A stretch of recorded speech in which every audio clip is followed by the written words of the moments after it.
There is nothing neutral about the movement of people. There's nothing apolitical about the creation of music. The United States is a conglomeration of massive waves of history. Well, any traditional music is part of a continuing stream of consciousness. And if it's a product of migration, it would have a lot of meaning suffused in it.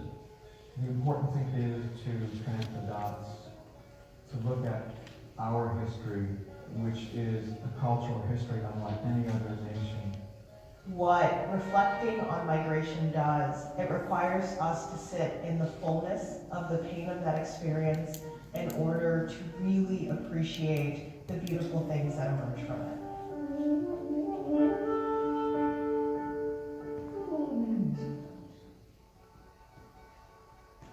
So I'm born and I start hearing music. My parents are huge folk fans, the Kingston Trio, Pete Seeger. Remember my teacher mentioned offhand, it's an Irish song. And so even just to know as a little kid, this music that you basically woke up to as a person is not from where you woke up. It's from another place.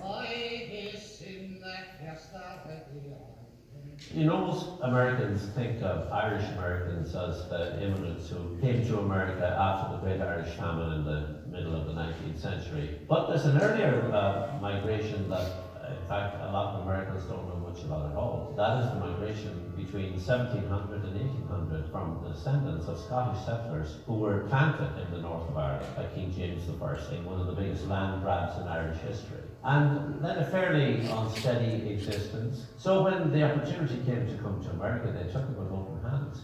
They emigrated to Philadelphia and then down the Great Wagon Road. And out of that group of people would have came a distinctive Appalachian culture, which we know the music of as American old-time music. So when the Scotch and Irish came over here, and that mixed with all of this like profoundly rhythmic music coming from Africa and hymns from the Lutheran hymnal, you kind of put all of that stuff together. Bill Rose is a person who grew up with all that stuff, and that's why bluegrass music sounds the way it does. The songs that I hear in Appalachia, we can find echoes of Ireland in them. I hear that kind of high, lonesome sound, which is characteristic of Shannon singing in Ireland. You're singing like, "Go round to our father's lake," and I hear Ralph Stanley singing something like "Old Death." Oh, Dad, won't you spare me over to another year? World tradition, and it travels in mysterious ways. Music, when it goes over the wall, there's no knowing. There's no knowing what it ends up. The thing about Jews, they are a migrating people, it seems, anyway. The Jewish people of Eastern Europe, this was a civilization that existed for 1,000 years in Eastern Europe and Russia, continually in a state of tremendous cultural dynamism. And in this period of time, it did not build a Taj Mahal. It did not build the Tower of London. It was a culture entirely in the heads of the people. 1881 ushered in the era of pogroms and Cossacks coming through towns and slaughtering people. Many people who had their antenna out were understanding that the civilization of the Jews of Europe is coming to an end, and it will be a violent and a horrible end. And if you can get out, get out. Between 1881 and 1924, 2.5 million Jews left the Vale of Settlement and came primarily to New York City and primarily to the Lower East Side of New York City.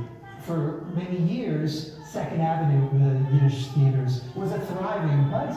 There were 200 Yiddish theaters around this country. There was a constant sliding back and forth. Irving Berlin, for instance, begins writing for the Jewish theater, and then he migrates over into American theater. Songwriting was a business where all sorts of people could participate. There wasn't the prejudice that existed in other professions. But also, there were so many Broadway shows, there were so many opportunities for songs, they couldn't hire enough songwriters fast enough.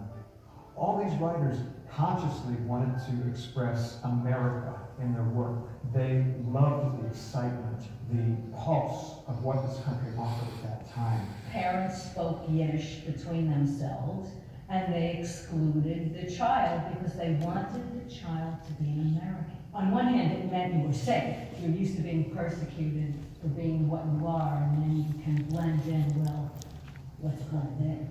Then you have these second generation. I mean, Gershwins, Bernsteins, Julie Stein. I mean, you can't hardly name an American songbook composer. And these were men and women who were writing for commerce, they were writing for assignment, and yet they had this faith and belief in the American dream. They were inspired on a level that is so extraordinary that we still feel it and get the same exhilaration when we experience it in the music.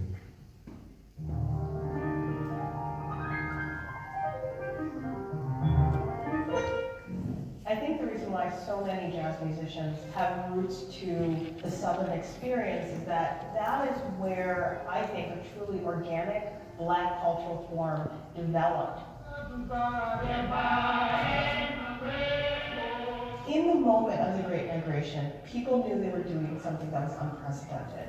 Because there had been such restriction on African American mobility for such a long time after the end of slavery, they had to be really aware that something was shifting in the country. Part of leaving the South was the terror that was created in the South. The terror of oppression, the terror of violence, and what that does for generations. People trying to escape for generations. There's a moment where millions of people decide enough is enough. I have enough to get out. You think about all of the musical potential that was unleashed when people had the opportunity to leave the South, commercialize their work, and popularize their work, whether it's Mahalia Jackson coming to Chicago and revolutionizing gospel music, the influence of Berry Gordy and Motown. You have jazz musicians moving up to Kansas City, coming up to New York, sharing the music. The blues taking the boat up the Delta, finding its way to Detroit, Motown bursting. For people who had been so constrained in their everyday life, people were remaking their identities during the Great Migration. But the thing they never believed behind it is the sound they heard from where they were from. It never escapes it. The way Thelonious Monk plays. He never escapes the slur of the slang of North Carolina. That's what he plays when he's playing two notes right next to each other. It's impossible to treat the migration as an isolated event, and it's impossible to tell it in the company of the other events. You just have to start talking. This is how we understand the music we play. We know it's simply not just a piece of music that we set up here and then we play and it's that simple. But that all those layers behind it for us are the things that we have to continue to bring to the front. Migration history isn't just about the history of one community moving into a new area. It's about how newcomers confront each other and what they sound like to each other. And I think we've only begun to explore the surface of the connections that happen when we all end up here together. The only reason America exists in the way that it does is because of the contributions of every culture from around the planet. I think that these migrations remind us that there are many American stories, and there is nothing that requires our attention and our care more than ensuring that we are always striving to tell the fullest and most complicated story about our nation.